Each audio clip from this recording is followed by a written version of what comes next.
प्यारे बच्चों, I am Anil Kumar Sharma, your SS teacher. आज आपको जल संसाधन के विषय में बताते हैं। जल मानव जीवन का आधार है। जल के बिना मानव जीवन की कल्पना भी नहीं की जा सकती है। प्रकृति में जल प्रचुर यानी बहुत अधिक मात्रा में विद्यमान है, लेकिन फिर भी जल संकट बना रहता है। 97% जल हमारे सागर और महासागरों में विद्यमान है। 2% जल बर्फ के रूप में जमा हुआ है।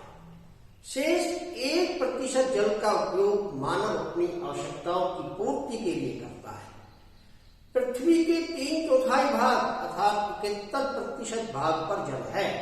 इतनी अधिक मात्रा में जल होने के बावजूद भी जल संकट है। इसका कारण यह है कि महासागरीय जल जो है वो लवणीय है, खारा है। अब महासागर का जल खारा क्यों होता है? इसका भी कारण होता है क्योंकि प्रत्येक जल में नमक की मात्रा होती है। किसी में ज्यादा होती है, किसी में कम होती है। नदियां सागरों में गिरती हैं और पानी की मात्रा को बढ़ाती रहती है। वाष्पीकरण निरंतर लगातार होता रहता है। समुद्र का पानी भाप बनकर ऊपर उड़ता रहता है, लेकिन नमक जो है वो ऊपर नहीं उड़ता, वो उसी पानी में जमा रहता है। परिणाम ये निकलता है कि सागर के अंदर नमक की मात्रा बढ़ती ही जाती है, अर्थात पानी अत्यधिक खारा ही खारा होता जाता है।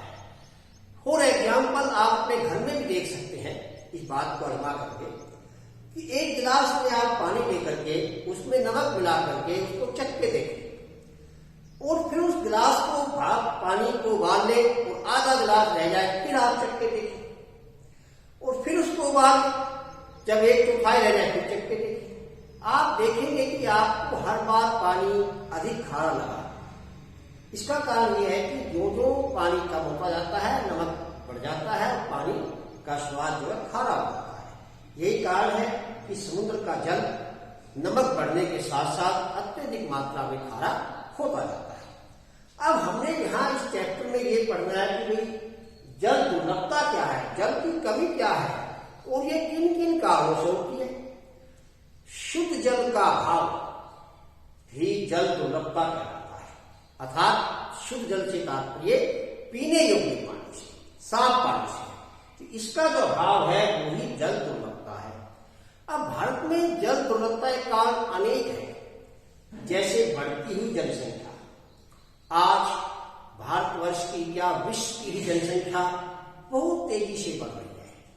निरंतर बढ़ती हुई जनसंख्या की आवश्यकताओं को पूरा करने के लिए अत्यधिक मात्रा में शुद्ध जल की आवश्यकता पड़ती है, जबकि शुद्ध जल केवल हमारे यहाँ 1% मात्रा में।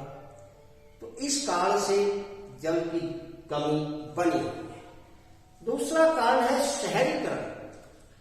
आज हम देख रहे हैं कि शहरों का विस्तार होता जा रहा है, यानी शहर बहुत अधिक मात्रा में बढ़ते जा रहे हैं और जो शहरों का विकास होता जा रहा है, लोगों की मूलभूत आवश्यकताएं भी बढ़ती जा रही हैं।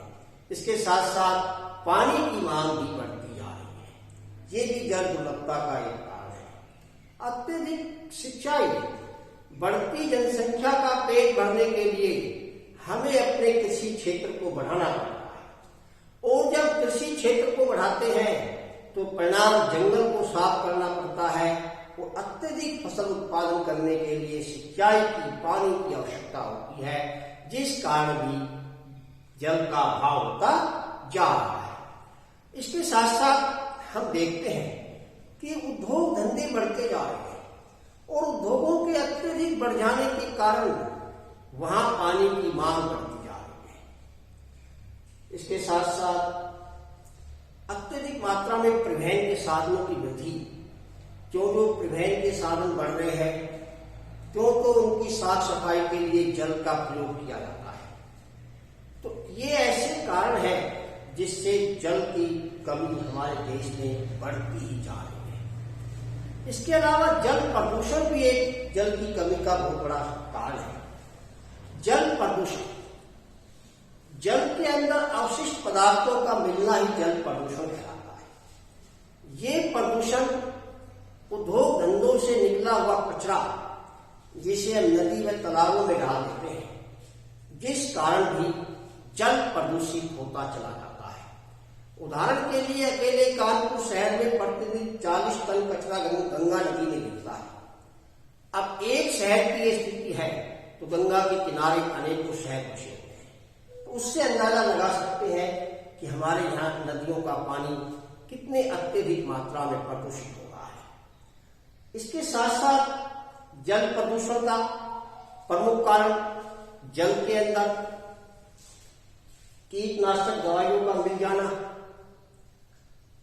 मानव के द्वारा कूड़ा करकट को उसमें डालना, अनेक कारण बन जाते हैं जो जल को प्रदूषित कर देते हैं। अब प्रश्न ये उठता है कि भी जल को साफ करने के लिए हमें क्या प्रयास करना चाहिए, कि जल को साफ करने के लिए यही प्रयास है जो क्रियाएं हम कर रहे हैं उसको रोक दें, अर्थात उद्योगों के अंदर से जो कचरा निकल रहा है उसका अलग से प्रबंधन किया जाए और मनुष्य भी अपने कचरे कूड़े को एक तरफ डाल करके उसे बिजली बनाए उससे या उससे खाद बनाए, इस प्रकार के उपयोग करे जिससे जो है पानी साफ हो सके।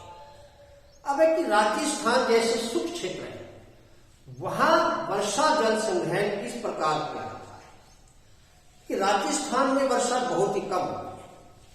बाड़मेर, जैसलमेर, बीकानेर जैसे ऐसे जिले हैं जहां तो वर्षा नाम मात्र की होती है। अब ऐसे जिलों में वर्षा के जल को इकट्ठा करना ही एकमात्र समाधान है। वहां प्रत्येक घर में एक टांका, जिसे हम टैंक कहते हैं आज की भाषा में, वो बना होता है और पूरे घर की छतों का पानी इस प्रकार से छतों का हम ढलान बनाते हैं कि एक पाइप उस टांके में आगे गिरे तो पूरे घर का पानी हम उस टांके में इकट्ठा कर देते हैं। ये टांका, ये टैंक एक कमरे के बराबर होता है और संपूर्ण वर्षा का पानी जब उसमें इकट्ठा हो जाता है तो जब वर्षा नहीं होती है, पानी की कमी हो जाती है, तो राजस्थान के इन क्षेत्रों के अंदर ये लोग इस पानी को पीने के रूप में साफ करके इस्तेमाल करते हैं। तो इस प्रकार से राजस्थान के जो सूखे क्षेत्र हैं वहां वर्षा जल संग्रहण किया जाता है। अब एक प्रश्न और है कि प्राचीन समय में जो भारत के अंदर जल संग्रहण होता था वो किन किन तरीकों से होता था। देखिए, हमारे देश के अंदर पानी को बचाना कोई नई बात नहीं है। प्राचीन समय से, आधुनिक काल की बात नहीं, बहुत पुराने समय से भी राजा महाराजाओं के शासन काल में भी जल का कुशल प्रबंधन किया जाता था। उदाहरण के लिए विजयनगर राज्य के अंदर जल का एक ऐसी व्यवस्था कर रखी थी कि तुंगभद्रा नदी के ऊपर बांध बना करके पानी को इकट्ठा किया गया।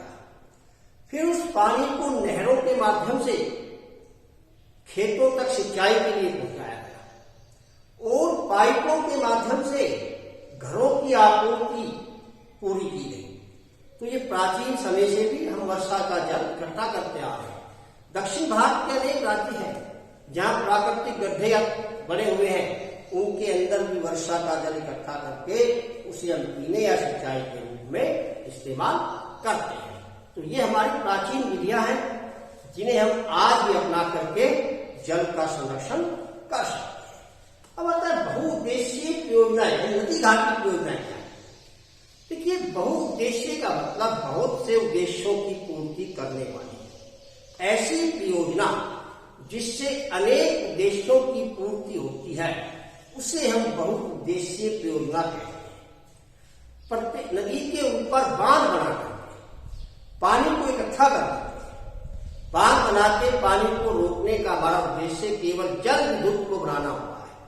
लेकिन अब जल विद्युत प्राप्त होने के साथ साथ हमारे अनेक उद्देश्यों की पूर्ति हो जाती है। जैसे बांध बनाया, झील बनी, उस झील में पानी इकट्ठा हुआ, उस झील के इकट्ठे पानी से हमने नहर निकाल करके खेतों की सिंचाई की। उस झील के अंदर मत्स्य पालन करके, मछली पालन करके अपनी आमदनी को बढ़ाया।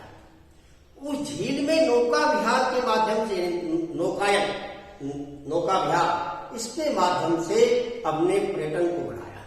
अर्थात योजना एक थी, बिजली बनाना, लाभ हमें उसके अपने आप स्वयं मिले तो बहुउद्देश्य हो गए, बहुत से उद्देश्य पूरे हो गए। अब जिन क्षेत्रों में बहुउद्देशीय योजनाएं हमने लगा रखी हैं, जैसे सतलुज नदी के ऊपर भाखड़ा बांध बना रखा है, गंगा नदी के ऊपर टिहरी बांध है, हीराकुंड बांध महानदी के ऊपर बना रखा है, कोयना बांध कृष्णा नदी पर है, दामोदर नदी पर बांध है। तो ये बांध जो है ये हमारे जीवन का आधार बन है। और पंडित जवाहरलाल नेहरू ने तो इन बांधों को आधुनिक भारत का मंदिर कहा था। ये बांध आधुनिक भारत के मंदिर हैं, पूजनीय है मंदिर के समान, क्योंकि इससे हमारे अनेक उद्देश्यों की पूर्ति हो जाती है। तो ये ऐसी योजनाएं हैं जिससे हमारे देश का आर्थिक विकास होता है। अब इन बहुउद्देशीय योजनाओं के जहां हमें लाभ है, वहां हमें अनेक प्रकार की कुछ हानियों का भी सामना करना पड़ता है। जब नदी पे बांध बनाते हैं तो पानी बहुत अधिक मात्रा में बहुत बड़े भूभाग पर इकट्ठा हो जाता है। उस भूभाग पे रहने वाली जनसंख्या को दूसरे स्थान पे विस्थापित होना पड़ता है। और इतना ही नहीं, उस भूभाग पर जितने प्राकृतिक वन है वो भी नष्ट हो जाते हैं, जिससे पर्यावरण भी प्रदूषित हो जाता है।